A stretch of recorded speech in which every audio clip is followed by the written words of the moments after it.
Hi, ഇന്നത്തെ വീഡിയോയിൽ നമ്മൾ എന്താ ചെയ്യണമെന്ന് വെച്ച് കഴിഞ്ഞാൽ നമ്മൾ കുറച്ച് അരളിയും കുറച്ച് തൈകളൊക്കെ നമ്മൾ കമ്പത്തുനിന്ന് വാങ്ങിക്കൊണ്ടുവന്നിട്ടുണ്ടായിരുന്നില്ലേ. അപ്പോൾ അതൊക്കെ കൊണ്ടുവന്ന് വെച്ചിട്ട് 2-3 ദിവസമായി. അപ്പോൾ നമ്മളിതൊന്നും നട്ടിട്ടുണ്ടായില്ല.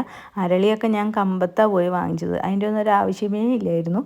പക്ഷെ എന്താണോ ചെടി പഴച്ചെടികൾ നോക്കാൻ എന്താ, പക്ഷെ പൂച്ചെടികൾ കാണുമ്പോൾ പെട്ടെന്ന് ഒരു അട്രാക്ഷൻ വരും. അപ്പോൾ അങ്ങനെ 3 കളർ അരളി മേടിച്ചു. ഒരു റെഡ്, ഒരു വൈറ്റ്, ഒരു പിങ്ക് കളർ അരളി മേടിച്ചു.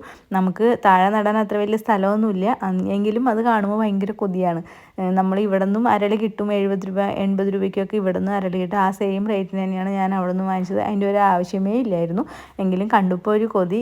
അപ്പോൾ ഞാൻ വിചാരിച്ചു ഇനി ഈ അലക്കലിൻ്റെ സൈഡിൽ മാത്രമേ ഇനി കുറച്ച് സ്ഥലമുള്ളൂ, അവിടെ നമ്മൾ മിറ്റിലേക്ക് ഇട്ടേക്കാണ്. എങ്കിലും അവിടെ ഞാനൊരു കുഴിയൊക്കെ കുഴിച്ച് ഒരു 3 കുഴി ഉണ്ടാക്കണമല്ലോ. താഴെ നട്ടാലാണ് അരളി നല്ല വലുതായി നല്ല പൂക്കൾ ഉണ്ടാവുള്ളൂ. അപ്പോൾ നമുക്ക് വേണമെങ്കിൽ ഓണത്തിനോ അങ്ങനെയൊക്കെ പൂവിടാനൊക്കെ നിറച്ചും പൂവുണ്ടാവുമല്ലോ.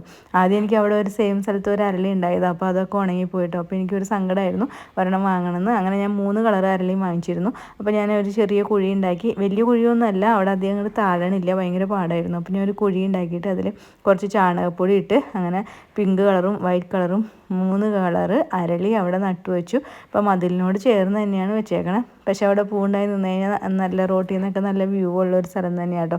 അപ്പോൾ ഞാൻ അവിടെ ഇങ്ങനെ നട്ട് കുറച്ച് വെള്ളമൊക്കെ ഒഴിച്ച് നല്ല സെറ്റാക്കി വെച്ചിട്ടുണ്ട്. ഇതിൽ നമ്മുടെ ഈ മോട്ടറിൻ്റെ പൈപ്പും കാര്യങ്ങളെല്ലാം പോകുന്നതുകൊണ്ട് അവിടെ കുഴിക്കാനും നമുക്ക് ഒത്തിരി പാടാണ്. വല്ല ടാപ്പൊക്കെ എങ്ങാനും പൊട്ടിപ്പോയാൽ അതൊരു പ്രശ്നമല്ലേ. അപ്പോൾ ഞാൻ അതേ വെള്ളമൊക്കെ ഒഴിച്ചു.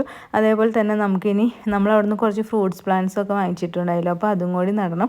അപ്പോൾ അത് അരളി 3 ഇവിടെ നല്ല ഭംഗിയായിട്ട്, ഇനി അത് വളർന്നു കഴിഞ്ഞാൽ നല്ല അടിപൊളിയായിരിക്കും കേട്ടോ കാണാനായിട്ട്, നല്ല ഭംഗിയല്ല. അതേപോലെ നമ്മൾ അനാറ് ഒരെണ്ണം വാങ്ങിച്ചിരുന്നു. അപ്പോൾ അത് നടാനായിട്ട് ഡ്രമ്മിലൊക്കെ നടന്നതിനേക്കാളും കുറച്ചും കൂടി നല്ലത് ഈ ഫ്രൂട്ട്സ് പ്ലാന്റ്സൊക്കെ നമുക്ക് താഴെയാണെന്നാണ് എനിക്ക് തോന്നുന്നത്. അപ്പോൾ ഞാൻ ഒരു അനാറുണ്ടായി, അതും ഒരു കുഴി കുത്തിയിട്ട് കുറച്ച് ചാണകപ്പൊടിയൊക്കെ ആ കുഴിയിൽ തന്നെ വിതറിയിട്ട് ഞാൻ ആ അനാറ് നട്ടു. പിന്നെ നമുക്ക് ഈ ഓറഞ്ച്, ഇത് സിട്രസ് ഇല്ലേ, അതിൻ്റെ ഒരു ചെറിയ രൂപമാട്ടോ, നല്ല മധുരമൊക്കെ ഉണ്ട്. അപ്പോൾ അതും കൂടി നടണം. അതേപോലെ സപ്പോട്ട ഇവിടെ വെച്ചിട്ടുണ്ട്. ഇതിൻ്റെ സൈഡിൽ ചുറ്റും ഫ്രൂട്ട്സ് മരങ്ങളൊക്കെയാണ്. മാവും തൈ നമ്മൾ ഇവിടെ നട്ടു കേട്ടോ. അതേപോലെ നാരങ്ങ തൈ ഇവിടെ നട്ടു. അപ്പോൾ ഇത്രയേ ഉള്ളൂ. Okay, by.